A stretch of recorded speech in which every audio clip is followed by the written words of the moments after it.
سڵاوتان لێبێ. بەپێی ئەوەی لە کوردستانە زمان و نەتەوە و ئاینی جیاواز هەیە، پێکەوە ژیان و لێبوردەیی یەکێکە لە سیفەتەکانی کە لە کۆنەوە لە کوردستانە دەبینرێ. ئەم ئەڵلقەی ڕوانگە تایبەت دەبێت بە پێکەوە ژیان و لێبوردەیی. لەگەڵمان.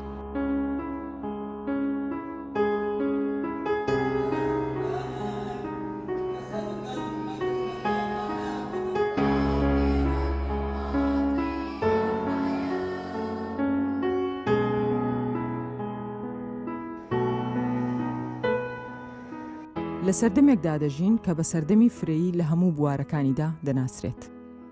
فرەیی لە ڕووی ئاینی و زمانی و مەزهەبی و کولتوری سیمای هەرە بەرچاوی ڕۆژگاری ئەمڕۆیە.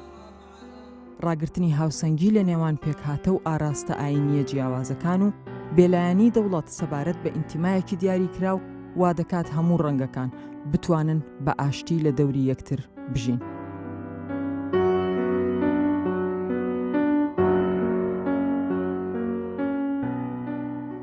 قوتابخانە دوای ماڵ و خێزان دووەم ماڵی پەروەردەکردنی منداڵانە بۆ ڕاهێنانیان لەسەر بەها بەرزەکانی پێکەوە ژیان و یەکتر قوبوڵکردن و ڕێزگرتن لە یەکتری و پێویستە منداڵان بە هەستی مرۆڤ دۆستی و هاوسۆزی لەگەڵ یەکتر گۆش بکرێن. لەم ئەڵلقەی بەرنامەی ڕوانگەدا سەرەتا هەوڵ دەدەین چیرۆکی هاوڕێیەتی و خۆشەویستی چەند قوتابیەکتان پیشان بدەین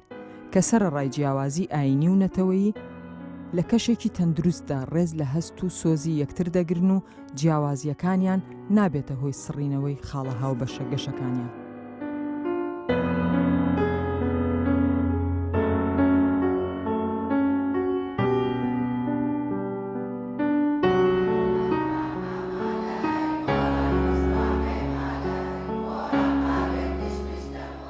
وەکتێکی مەسیحی برادەرەکانم لە باگراوندی جۆرا و جۆردن وەک ئیسلام و مەسیحی و کاکەی و شەبەکی و زۆری تر و ئەوە هیچ تەسیرێکی وا سەلبی نەکردووە لەسەر هاوڕێتی من. ئەمن هەر لە منداڵیەوە لە گەڕێکێکدا گەورە بوویمە کە هەمومان نەفسی دین و باگراوند نەبووین، بەڵام هەروە فێرکرابووین کە قبوڵی یەکتر بکەین و منو هاوڕێکانمدا لە قوتابخانەدا بێکەوە دەخوێنین و بێکەوە یاری دەکەین و ئەمەش یعنی هیچ تەسیری لەمە نەکردووە. ئەخین لەخە کولەن ئەغدادە کبخ و هیچ فەرق لە کودەخ بێن ئەغدادێ و کولەن ئەغداد کبخ.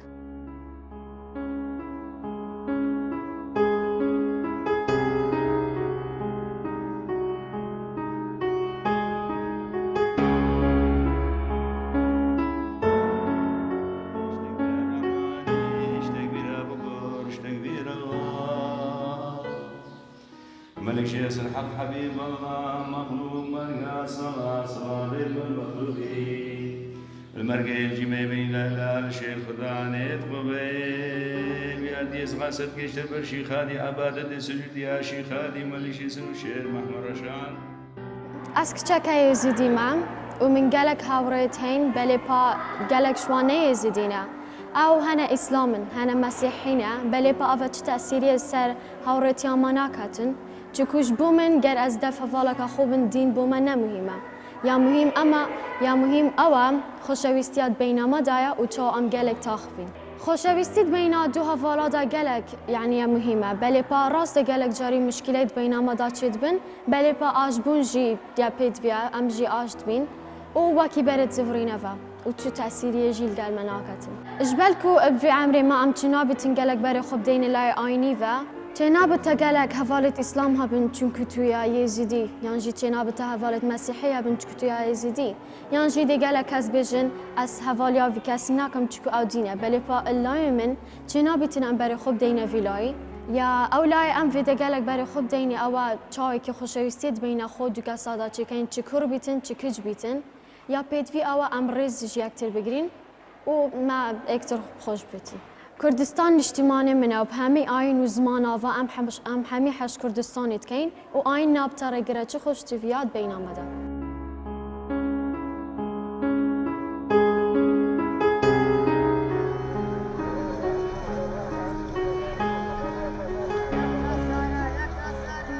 باب پیرانم خۆکی قەڵاتن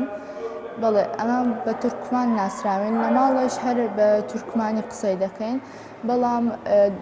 لەو گەڕەکەی کە من لای گەورە بووم هەموو کورد و عەرەب و هەموو دینێکی تێدا بوو بەڵام ئێمە بەهۆی خۆشەویستی پێکەوە یاریمان ئەکرد و پێکەوە تەبا بووم پێکەوە من لەگەڵ نزیکترین برادرم لە قوتابخانە بە تورکمانی قسە ئەەکەم ئەوە شتێکی زۆر باشە بۆ من چکەم هەندێک وشە هەیە بە کوردی لەوانەیە نەیزانم کاتێک من ئایڕێم ئەو لێم تێدەکە زۆرترین کات بە کوردی قسەی دەکەین چکەم ئێمە لە کوردستان دەژین و خەڵکی کوردستانی هەندێک هاوڕێکانم حەزیان لە فێرە تورکمانی بن ئەوان دەیانەوێت لە من فێر بن من لە قوتابخانەدا لەگە هاوڕێکانم هیچ فەرق و جودایی نییە لەبەرەوەی ئێمە هەمومان هەر مرۆڤین و یەکتریمان خۆش دەوێت هاوڕێم هەیە عەرەبە هەیە دینێکی جیاواز هەیە بەڵام ئەوە فەرقی نییە لە بۆ من چکەم ئێمە هەمومان مرۆڤین وەکو یەک دەژین بێز حەمز بردە بێ و جۆم شقبی یەردا ببزم یەرمزدە احتمال دا ayrı din diyanetimiz var. Biz hemiz bir yerde yaşarıq. Çünkü hemiz insanıq, hemiz birbirimizi severik.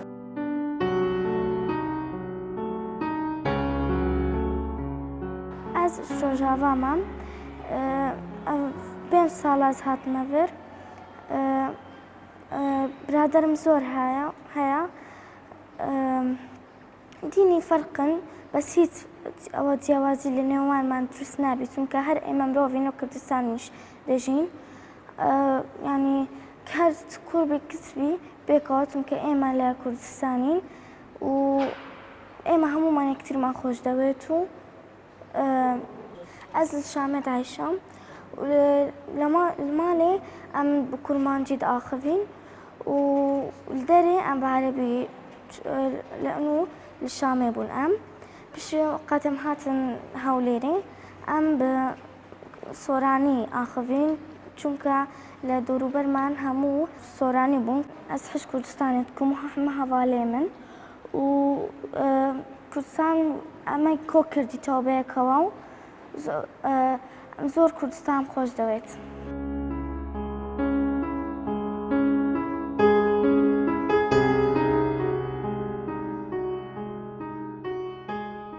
من کوردم لە کوردستان دەژیم لە شاری هەولێر من لە کۆڵاندا هاوڕێی زۆرم هەیە هاوڕێیەکانم دینیان لە من جیاوازە دینەکەیان هاوڕێیەکانم ئیسلامن مەسیحانی یەزیدین تورکمانن تورکن دینی تریش لە نێوان برادەرەکانە هیچ جیاوازی نییە ئەگەر من ئیسلام بووم ئەویش یەزیدی بیە مەسیح بیت هیچ جیاوازی لە نێوانمان نییە ئێمە نازانین ئەو جیاوازیە چیە بەڵام گەورەکان جار بەجار باس دەکەن لە قوتابخانە لەگەر هاوڕێیەکانم دەرس دەخوێنین یاری دەکەین پیاسە دەکەین ئەو جیاوازیە لێکمان ناکاتەوە خۆشەویستی لە نێوانمان هەیە و یەکتریمان خۆش دەوێت ئێرە نیشتیمانی منە زمان و ئاینی ئەوانە جیاوازی ناکاتن و لێکمان ناکاتەوە و لە کوردستاندا هەموو یەکتریمان خۆش دەوێت.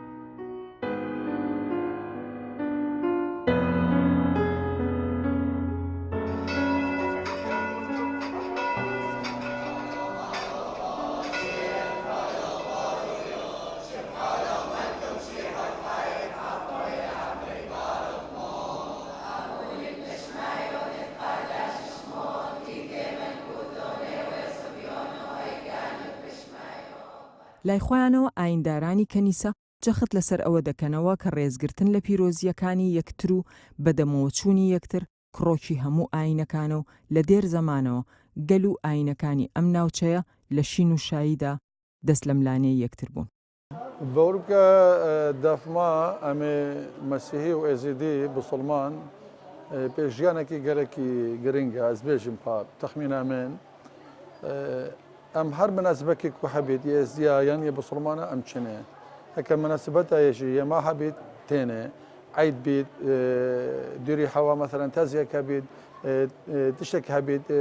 حەفلەکە بیت نەخۆشیێک هەبێت خۆشیێک هەبێت ئەم چنە دەفێک و دوو ئەمێنوکە لالشە ینی ڕاستی مەشهورێکی ئەمە کوامەتی نەهێرا هەر پێک ژیانە ئەز و مەلای و ئیمامێوان ئێزدیا يعني بشواسك قالك قرم بومكير وان شهر هوصة تشيكا تينا دفما تينا كنيسة دوهات بونا دفما الكنيسة ملا و إمام إزياء أو شهر دوكات بونا كنيسة أم در كفتن أم شونا جامعية جامعية أم در كفتن نوكا قول ما الهراك وأم بهن البرشة البركو بيكجيان كو بيكجيان ما قالك باشا وبيكجيان ما ننوكيا راسي تزاني يعني أو يما خاص أم كل كردستان المنطقة الشمالية أو 2000 صلاة أم بيكوجيان يعني أو جندة مسيحية أو مسلمان أو يزيدية وعندك جندة يزيدي ومسيحي بيكويا عندك جندة مسلمان ويزيدي بيكويا حمي مناسبة بيكوجين وشو جرى شيء تفرقة مناكرية يدي مثلا تازا كبيت اشتكى بمشكلة كبيت حتى مشكلة كما مشكلة كبيت شعريا أم بيكتينين يعني بحكمته يعني أم ما بين ما كنت تشتكي كبيت مشكلة كبيت ما بين ما بسلمان وما بين ما إزياء وجهادة إزدياء وجهادة بسلمانة يد مسيحي بيكوترون وحلكن راسية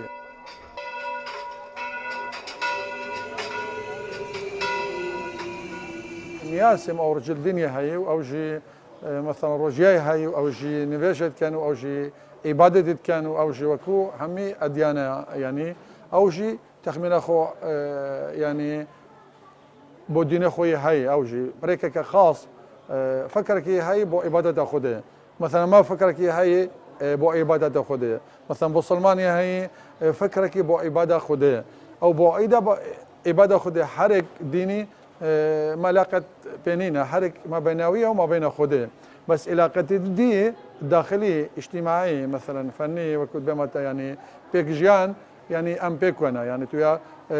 تفرقة نبيد ويديجي راسي يعني حتى دينيا وكو منقود يعني كسنا قلت يا بوتش تشيا مثلا كنيسة نواجد كاي كسنا قلت يا بوتش تشي مثلا البسلمان نواجد كاي الجامع بوتش يعني ازيديا بوتش تو نواجه نا تكاي نا كاي يعني نابيشن راسي وجر او تشتكي قالك باشا مامۆستایەکی ئاینی ئیسلام ئاماژە بۆ ئەوە دەکات ئەوەی کە لێکمان دەکات دەمارگرژیە پێکەوە ژیان و لێبوردەیی هەوێنی مرۆڤایەتی و ڕێزگرتنە لە نێوان هەموو ئاینەکاندا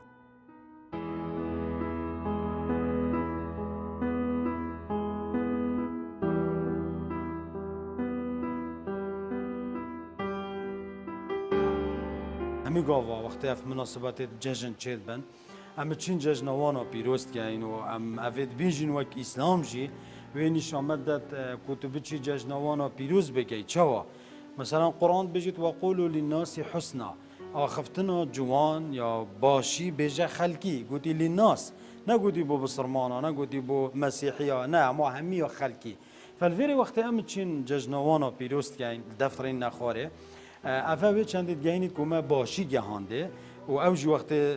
اینا جشنت ما و ام نوفک داترین آد بجنوی پیک وجیانا یا کریار نه یا گوتن بتنه مثلا همه هم بجیم پیک وجیانا هایی بله پیک وجیان دویل را دیارت بید وقتی از بچم زادوی بخوم وقتی از بچم آواوی بخوم وقتی از بچم جشنوی پیروز کم نخوشید ویجیل تیدا بجدار بم بجنوی راستی پیک وجیان ام گلک جارا افت ناف ملت ما کرد هات یا گوتن خلقك النظام احتمال او ما مستعد ميت اوينيجي بن يعني هر اديانك هبيتن قلت يا جشنا كودو بيروس نكن بس ام بينه تعصب ام نلقى فينا اما برايني امروفك وام همي عيال ادمينا نخاصمه براد ميت ازدي ام كردين سر اخكينا كالتوري ما ايكا بروكا كرديت راسنن لازم ام اواناش بير نكين ام بجداري خوشيت وانا بين بجداري نخوشيت وانا بين هر اوينه که هبيتن خلقك گل دا بتويا رست بيتا گرتن و اف تشتت سرنجا مراکش های راستی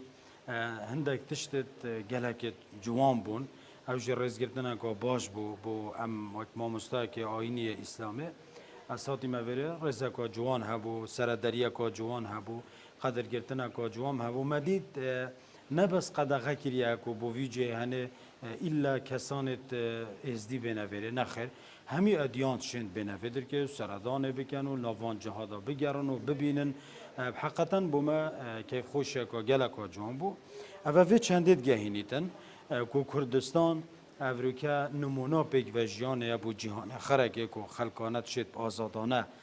دوێرێدا عیبادەتی خۆ بکات گەل ئاینێ خۆ بیتن سەروێڕێکی بچیت و ئیکۆدو قەبیل بکەن و ئەفرێزگرتنەوە هەبیتن چونکە ئەم هەمی بەنیەت خودینە و هەرێکیژی بنەوعێکی بخۆ پەرستنا خدای خۆت کەتن بە سیا سەرمە پێتەوی ئەم ڕێزگرتنەوەی کۆدو بگرین تشتێکی گەلێکی خۆش وێ جوان و کەیف ئەم بینین ئەڤریکەت کوردستانێدا ئەف تەخواهەنێژیت بازادانە تشێن عیبادەتی خودت عالا بکەن و وەکی وانە دوێت کاچێ ئەو طقوس و مەراسیمێت وانە ئەوێت ئەوت گێڕن ڕاستی جهێ دڵخۆشیە بوومە یعنی ئەمزانین ئەف خەلکی هەنەوێت گەلدایە پێ مرتاحە فەرقی نینە یعنی هەمی ئەکەت بژن چاف لێکردنەوە سەحکردنەوەیکە وەکی خوشک و برایەتێک وەکی حەجێکردن وەکی هاری کاری وەکی قەدرگرتن وەکی خوددانە پاشە خراپیە نەکردنا زڵمێ ئەوە هەمیمەت ناودا دیتن شلایە چه ڕیجال دینت وانە بوومە گوتن یا مەب خود ناودا دی تەعامل و سەرەدەری و هاری کاری و جیرانی و ڕێزگرتن و ئەف چێتەنە هەمیت ناودا بوون بوومە دیار بوون ڕاستی جهێ کەیفخۆشی بووە ئەوەت بژنەوانە ڕەوشت بژنەوانە ڕەوشتت ئینسانی یعنی کو ئەف کەسانێت هەنێت گەلێک داول گەل غەیری خودات باش بن ئەوە جێ هەندێک و مرۆڤ ڕێزێ لێ بگیری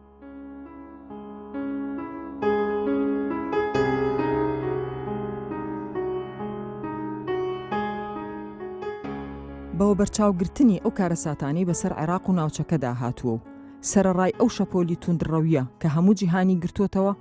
کەچی کوردستان بووەتە شوێنی حەوانەوەی سەدان هەزار ئاوارە بە هەموو پێکهاتە ئاینی و نەتەوەییەکانیان و ئەو هەوڵە گەورەی بۆ چاندنی بیری توندڕەوی لە ئارادا بوو نەیتوانی تانوپۆی پێکەوە ژیان لە کوردستاندا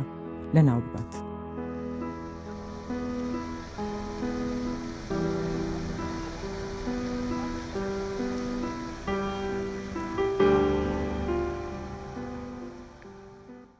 ئێمە مەسیحی لە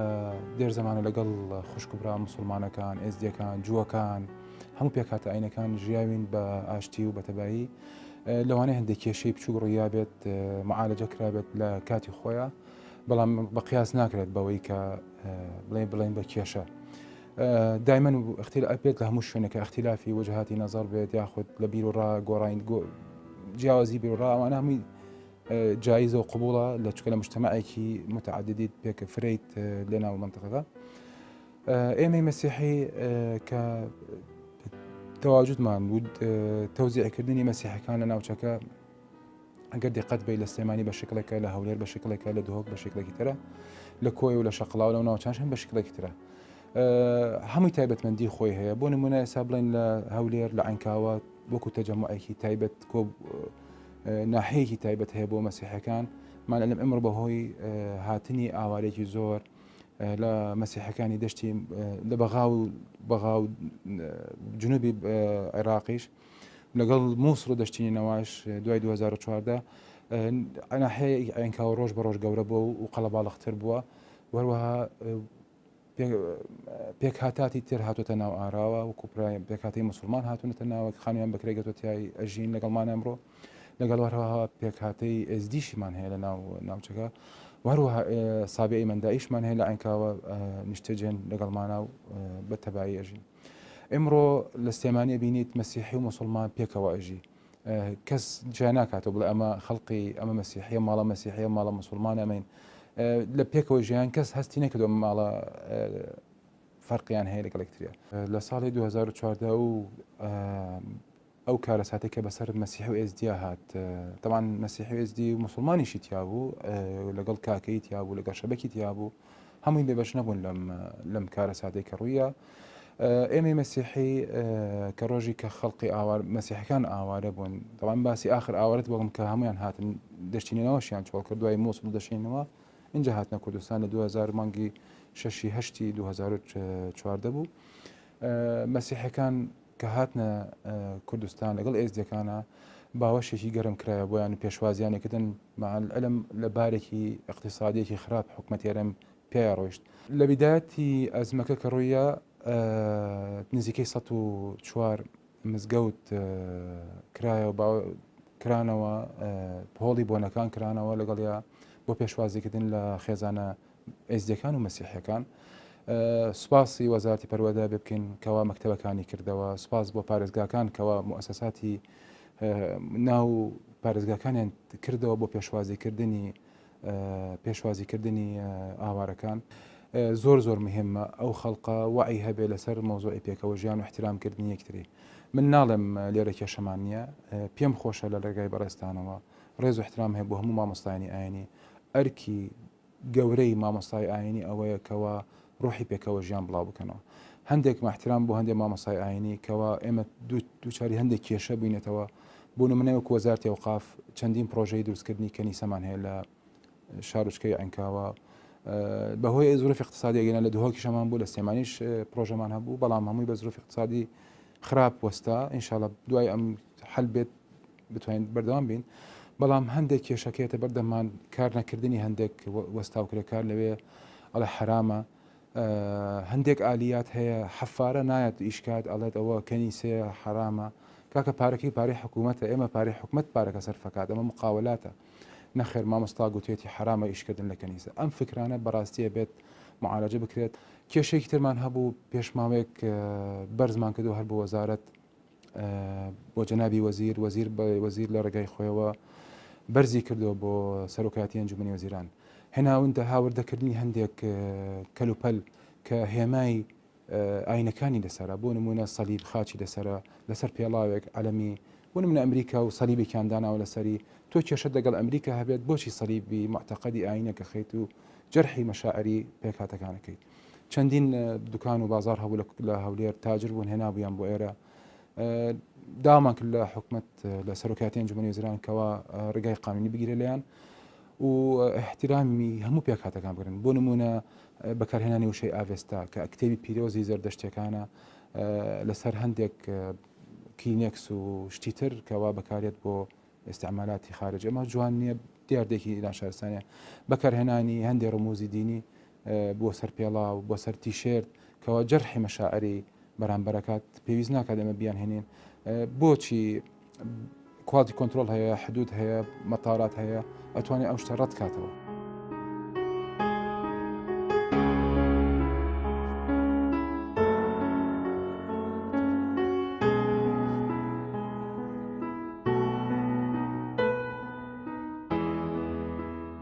شارستانیەت وەک بەرهەمی هزر و کاری مرۆڤ پێویستی بە دووبارە پێداچوونەوە هەیە نەهێشتنی ئاستەنگەکانی بەردەم بە یەکەوەبوونی مرۆڤەکان و بڵاوکردنەوەی ڕقوکینە و توندڕەوی پێویستی بە هەوڵی هەموو ئاراستە دینی و دەستگا فەرمیەکان هەیە